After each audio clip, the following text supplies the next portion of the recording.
So in this video, I'm going to be talking to you about how to deal with fear of starting a company. And this is something that I dealt with, and any kind of fear is related to an insecurity. And I don't mean psychological insecurity, but there are actual insecurities in the business. There are actual uncertainties around business, and it's a very competitive environment. And how do you survive into it? How do you find the right business model? And there are too many uncertainties at the beginning. So this is a question that somebody asked me on the video that I made, Ask Me Any Question. So I'm addressing it in this video. How to deal with fear of getting into business. Well, fear is related to lack of knowledge or lack of a skill that you don't have, and as a result you feel this sense of angst or anxiety if something's gonna work or not. And I'd like to quote one of my favorite books on business. It's actually not on business, but a lot of the business guys recommend that book, including Donald Trump, and the book is Art of War. And the saying is, the battle is won before it's fought. So if you don't know that for sure you can win the battle, do not go to battle. You have to know in theory, at least in theory, that you could win, and there are no stones unturned. You have accounted for all the variables involved and you flush them out, and still there will be some uncertainties and you would have to come up with solutions along the way. But before you get into business, you really have to map out how you're going to make the money, how the money is going to come in, what goods, services that you're going to be selling, how you're going to be selling, and what are the risks involved, what's the capital involved, what's the skill involved, do you have that skill or not, do you need to get that skill, and you have to do a risk analysis of the project. You have to analyze the industry, the business model, your level of skill, the money that you have available, the region that you're in, the medium of how you're going to sell these things, the market, the problems of the market, your competition, and you have to get deep into each of these aspects before you actually get into business. And I would delay spending money as much as possible in the business. I don't spend money in my businesses. Most of my businesses are self-financed. So my consulting business, I don't spend a serious amount of money building the consulting business. It's a pure cash machine. And it took me 12 years to be able to understand how the business works and to develop myself to be able to deliver the proper value to my customers, and hence I am able to get paid. So initial aspect of business is almost always going to be education. And I don't mean school education or college education. I mean educating yourself on different aspects of a business. And the more you understand up front, the more skills you have up front, the better the chances of you being successful. And there are various kinds of business model. In this video, I'm not going to talk about M&A, mergers and acquisitions, but I'm going to be talking about how a business is formed. So if you look at an income statement of a business, on the top line, you would see revenue. And revenue is also known as sales. That's literally what revenue means. It's sales. If you don't have the revenue, you will not have the profit. So the business is actually not how much profit you're making, is the game starts with revenue. If you don't have revenue, you don't have a business. So how is revenue actually created? And it's by development of goods and services, or by sourcing goods and services, delivering it into the marketplace, selling it, and then you get this revenue. So that initial part marketing and sales are extremely important. I would say 80 to 90% of the business is marketing. And you might be like, how is that, rational? How is 80 to 90% of the business is marketing and not the product? Because a lot of the people think about the product when they talk about building a business, and product is very important from an ethical standpoint, and also because it's your legacy, it's your impact. From my standpoint, that's why product is important. But there are a lot of companies that are selling product that are not good for the public, and they still make a lot of money and they still have a business.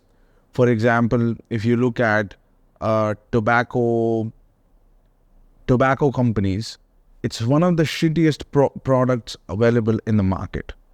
This thing tastes horrible, it kills your life, and it ruins families. And my father passed away from cancer, so I know that. And it causes addiction, it ruins families, and they take money from you. So you don't get anything in return. You pay for your own death. That's what a cigarette is. But there is a very interesting book that I read called Alan Carr's Easy Way to Quit Smoking. And in that book, he talks about how this shitty product is constantly positioned in movies, TV shows, with celebrities that you trust, playing characters that you trust, smoking a cigarette, and that's a product positioning. And millions of people are hypnotized to be hooked on this product. So that right there is marketing. Same thing with many other products that are not good for you, but you buy them. Look at your shelf in the kitchen. You're buying so many products which are not good for you. From an ethical standpoint, I don't think that's a good practice. I'm not going to engage in any sale of any, tobacco or anything that it doesn't uplift humanity. That's me. But I'm just giving you an example as to how with marketing, you could sell stuff like that. Another classic example is the casino business. Everybody knows you cannot win at a casino. And I have done a lot of study in the casino business. It's literally, mathematically, the entire deck is stacked in the favor of the casino. And you cannot win against the casino. And masses and masses of people go to casinos and lose money. So that's another thing about marketing. You look at Hangover, or you look at any of these movies where Las Vegas is marketed.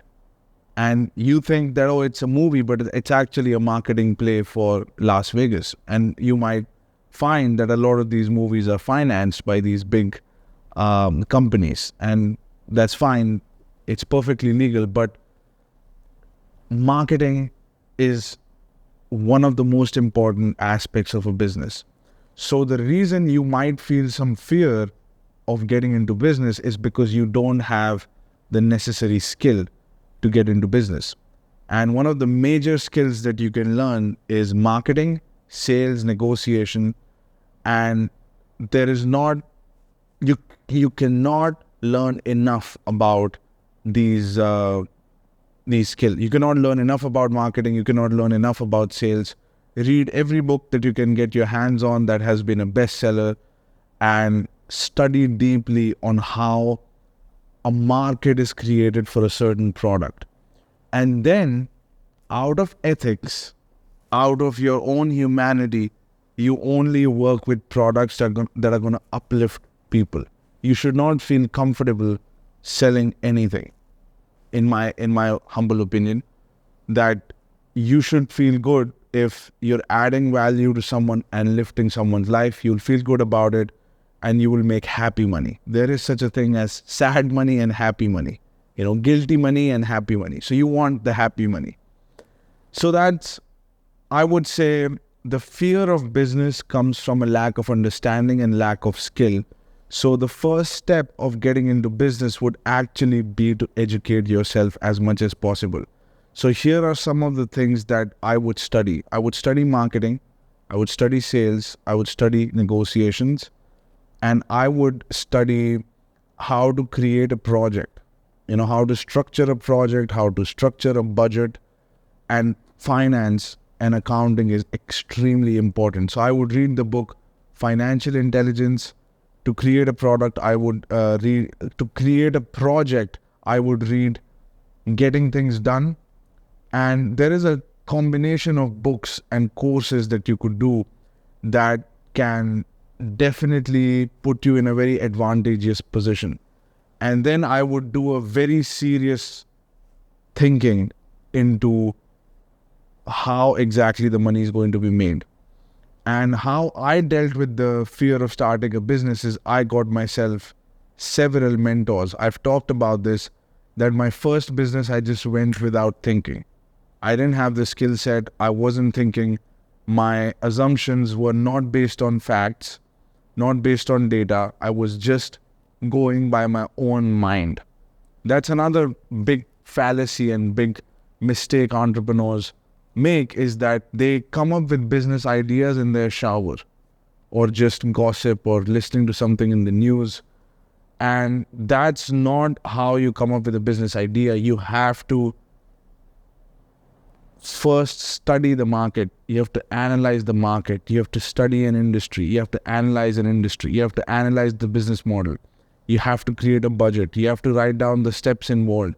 You have to look at the risks around the region, industry, the business model, the barrier to entry, how the money is going to be made, in what time frame the money is going to be made, how the products are going to be sold, what's the appeal that you would be using, how are you going to get access to the audience, because the audience in that particular industry and market, somebody else has their attention. How are you going to get the attention to you, and how are you going to make money? So I would say, if you're scared of starting a business, there is a reason for it. Anytime you're scared, fear is not irrational. Fear is rational emotion. There is a reason you should be scared. There is a reason you should be worried, because there are risks involved and you have to understand them. And I would say, if you understand sales, marketing, negotiation, you can make a lot of money, and you understand finance. So just another example on finance is that I had a friend from Romania. She was a runway model, and recently I was speaking with her, and she told me she wants to start a business. And I said, okay. And she said, could you advise me on starting a business? I said, sure. What's the idea? And she said, I really like baking things, and I really like to bake things, and I really like to make cakes and brownies. So my idea is that I want to sell these cakes and brownies. And I said, okay, that's fine. How much are you going to charge? And she said something like $40, $30 to $40. I said, okay, for a box. I said, okay, you want to charge $30 to $40. And how much money do you want to make? And she said, I want to make around maybe like $5,000 to $7,000 in profit. I said, in profit? I said, yeah. So I said, if you want to make $5,000 to $7,000 in profit, you actually have to make $50,000 to $70,000 in revenue every month. So, and she said, how so? I said, it's because the restaurant industry tend to have very low margins. So you can expect 10 to 15% of margin. So I would say between $50,000 to $70,000. If you sell, 10% of that is going to be $5,000 to $7,000. And she was like, oh. And I was like, so do you know how many boxes you will have to sell for $40? Let's say $50. She would have to sell 1,000 boxes a month, right? That's 50,000. And she was like, wow, how am I going to sell? So the question is, how do you sell to 1,000 people every single month? So you have to, if you want to make money in something like a brownie business or something small product, you have to sell it to a lot of people. And then you make a little bit money. It's one of the worst businesses to get into is physical products which are small in size, because you got to sell a lot of them. And she thought about it, and I was like, you would be working all the time. Your staff would be working all the time. You would be marketing all the time. And most of the money that you make in revenue, $50,000 to $70,000, is going to go in expenses. And she said, what expenses? I said, you're going to be spending money on advertising to sell these 1,000 pieces. And you may make that money back, you may not. You would be spending money on staff, and you would be spending time, licenses, compliance. There are so many things in a business. And she was like, holy fuck. And she was like, what do I do? And I was like, go into a service-based business where you teach something, you consult about something. And that's a far better business to get into. Service businesses are far better. Even in mergers and acquisitions, people who come to me who want to get into mergers and acquisitions, I always recommend go into service businesses. So even within healthcare, dentistry would be a service. So you got to get into service businesses. Don't get into pharmacy because the margins are going to be low. So physical products tend to have low margin, and they tend to be small in size, and you have to sell a lot. And typically, celebrities are the ones who get good with selling physical products because they already have the marketing piece. Hundreds of millions of dollars have been invested in their movies, and they were part of these movies, and now they have the attention of the audience. So they don't have to pay for advertising. They already have millions of people. So you might see Kylie Jenner selling a lipstick and making money, but that's not necessarily a good thing for an entrepreneur who does not have an audience. Now, you could collaborate with someone who has that kind of an audience, give major equity, and you handle the back end. There is an angle to be played there. But to execute anything, you have to sit down and do the numbers. Now, she did not do the numbers. I would ask her, how much time would it take for you to produce these brownies? How much time would it take for you to deliver? How much money are you going to be spending marketing? And what will be the margin? And what is the cost of each line item? If you do this, you wouldn't want to get into most of the businesses. So when we did that little exercise with her, she understood what would be required, and she would be like, maybe it's not for me. And the other thing you want to study is competition. Now, she lives in UAE, and if you look at the competition in UAE, you have major bakeries there, you have French bakery, this bakery, that. The whole mall is full of bakeries, right? So it's a highly competitive market. She does not have a unique selling point. It's a small product. To market on Instagram, again, it's a crowded space. How are we going to market it? And she only wanted to work a few hours a day. So I was like, this thing, you can already see it on paper that it cannot work. And if it does not work on paper, it does not work in practice. Sometimes if it works on paper, still there are variables that change when you execute it. But especially when the numbers don't add up, the time and money numbers do not add up. The competition, the cost, the sales, the margins, none of this, makes sense. And the person's willingness to put in the work is also another variable. Now, somebody may say, I can work 12 hours a day. That's fine. But she said, I only want to do this part-time. And it's not a way to make money to sell brownies, in my humble opinion. And unless you have a rock-solid strategy. Of course, anything can be worked out, but you got to understand these variables and then develop a strategy according to that. Now, she reaches out to someone who's got 20 million followers on Instagram, active followers, and that person is kind of like an authority in health, and you make health brownies, and that person lives in Dubai. Most of their following is in Dubai, and and you come up with an idea then it's a different play. It would be so there is a strategy to be developed even to execute this, but you got to do the numbers. You got to do the numbers, and you got to know how to market, how to sell. First few businesses that I had that failed, all of them had only one problem, and most of the businesses have this one problem. My first business, not enough clients. Second business, not enough clients.